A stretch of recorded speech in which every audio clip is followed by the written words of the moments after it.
अस्सलाम वालेकुम dear students and viewers.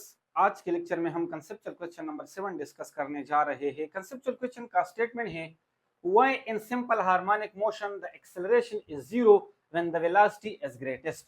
तो स्टेटमेंट का मतलब ये है कि सिंपल हार्मोनिक मोशन में जब एक्सेलरेशन जीरो के बराबर होती है तो वहां पर वेलोसिटी मैक्सिमम होती है। ऐसा क्यों होता है, इसको हमने क्या करना है, एक्सप्लेन करना है। तो इसका आंसर है acceleration is zero when velocity is greatest in simple harmonic motion because displacement is zero at mean position or equilibrium position।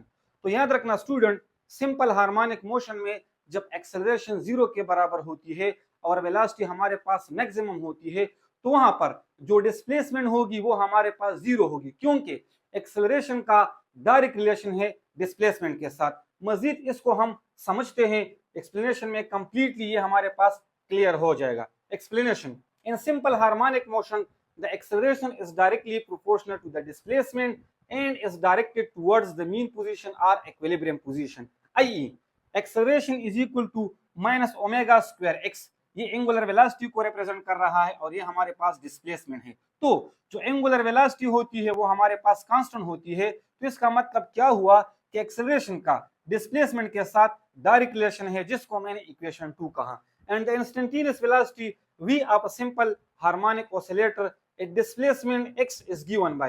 जो instantaneous velocity है सर्कुलर मोशन के प्रोजेक्शन में हमने इसको डिराइव किया था।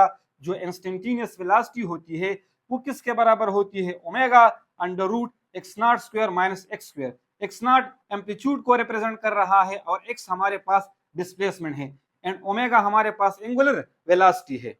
अब इसको मजीद समझने के लिए हमने थोड़ा कुछ इस फिगर को समझना होगा। मिसाल के तौर पर ये मेरे पास एक सिंपल पेंडुलम है और ये सिंपल हार्मोनिक मोशन कर रहा है।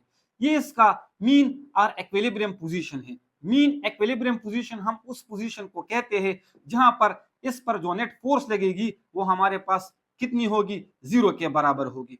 तो ये हमारे पास अब मीन पोजीशन कहलाती है। याद रखना स्टूडेंट, मीन पोजीशन पर हमारे पास जो डिस्प्लेसमेंट होगी वो जीरो होगी। किस तरह से? क्योंकि हमें पता है जब हम डिस्प्लेसमेंट को मेजर करते हैं तो डिस्प्लेसमेंट को हम मीन पोजीशन से कंसीडर करते हैं। यानी यहां से लेकर यहां तक ये जो डिस्टेंस कहलाता है इसको भी हम डिस्प्लेसमेंट कहते हैं। यहां से लेकर यहां तक इसको भी हम डिस्प्लेसमेंट कहते हैं। यहां से लेकर यहां तक इसको भी हम डिस्प्लेसमेंट कहते हैं। लेकिन यहां से लेकर यहां तक जो एक्सट्रीम पोजीशन होता है जिससे आगे इस बोब ने नहीं जाना है तो इसी को हम फिर क्या कहते हैं, इसी को हम एम्पलीट्यूड कहते हैं। यानी मैक्सिमम डिस्प्लेसमेंट को हम एम्पलीट्यूड कहते हैं। इसी तरह से इस साइड पर भी ये हमारे पास एम्पलीट्यूड है और यहां से लेकर यहां तक या यहां से लेकर यहां तक इसको हम क्या कहेंगे, डिस्प्लेसमेंट कहेंगे। तो मीन पोजीशन पर जो डिस्प्लेसमेंट होगी वो हमारे पास किसके बराबर होगी, जीरो के बराबर होगी। और याद रखना स्टूडेंट, इसी पॉइंट पर, इसी मीन पोजीशन पर हमारे पास जब डिस्प्लेसमेंट जीरो होगी तो यहां पर वेलोसिटी मैक्सिमम होगी एंड एक्सेलरेशन हमारे पास जीरो होगी। क्योंकि अब इन कॉन्सेप्ट्स को हम यहां पर लगा के, यानी डिस्प्लेसमेंट का कॉन्सेप्ट हम यहां पर लगा के अब इसको प्रूव करेंगे। देखो, अगर हम मीन पोजीशन पर देखें तो वहां पर डिस्प्लेसमेंट की जो वैल्यू होती है वो जीरो के बराबर होती है। So equation 1 and equation 3 becomes, यानी हम x की वैल्यू जीरो पुट करेंगे इक्वेशन 1 में भी और x की वैल्यू पुट करेंगे हम इक्वेशन 3 में भी और देखेंगे कि इससे एक्सेलरेशन जीरो आती है एंड वेलोसिटी हमारे पास मैक्सिमम आती है कि नहीं। तो मैंने क्या कर दिया है, इक्वेशन 1 में मैंने डिस्प्लेसमेंट की जगह पर डिस्प्लेसमेंट की वैल्यू क्या पुट कर दी, जीरो। यानी मीन पोजीशन पर डिस्प्लेसमेंट की वैल्यू क्या होती है, जीरो होती है। तो जब हम इनको आपस में मल्टीप्लाई करेंगे तो इससे हमें क्या मिलेगा, जीरो। तो इसका मतलब क्या हुआ कि जो एक्सेलरेशन है ये हमारे पास क्या है, जीरो है।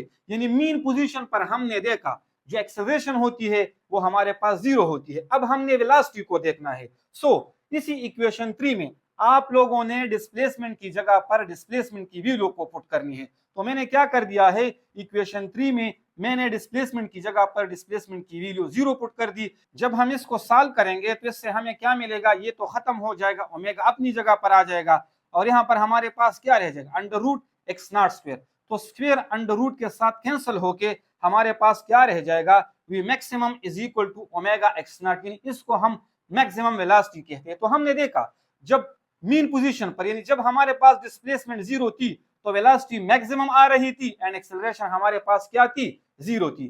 तो उम्मीद करता हूं कि आप लोग इस कंसेप्चुअल क्वेश्चन को समझ चुके होंगे कि मीन पोजीशन पर हमारे पास जो एक्सेलरेशन होती है वो 0 होती है एंड जो वेलोसिटी होती है वो हमारे पास क्या होती है, मैक्सिमम होती है। और आप लोगों ने देखा भी होगा कि ये जब इस तरह से जाता है और वापस इस मीन पोजीशन पर आता है तो बहुत तेजी के साथ इधर से ये पास करेगा, यानी यहां पर इसके पास वेलोसिटी मैक्सिमम होगी। लेकिन अगर इसी पॉइंट पर इसी लम्हे के लिए हम देखें तो यहां पर इस पर लगने वाली जो नेट फोर्स होगी वो 0 होगी इसी लम्हे के लिए। तो अगर नेट फोर्स 0, जाहिर बात है एक्सेलरेशन भी हमारे पास फिर क्या होगी, 0 होगी, क्योंकि acceleration is directly proportional to the force. उम्मीद करता हूं कि आप इस कंसेप्चुअल क्वेश्चन को समझ चुके होंगे।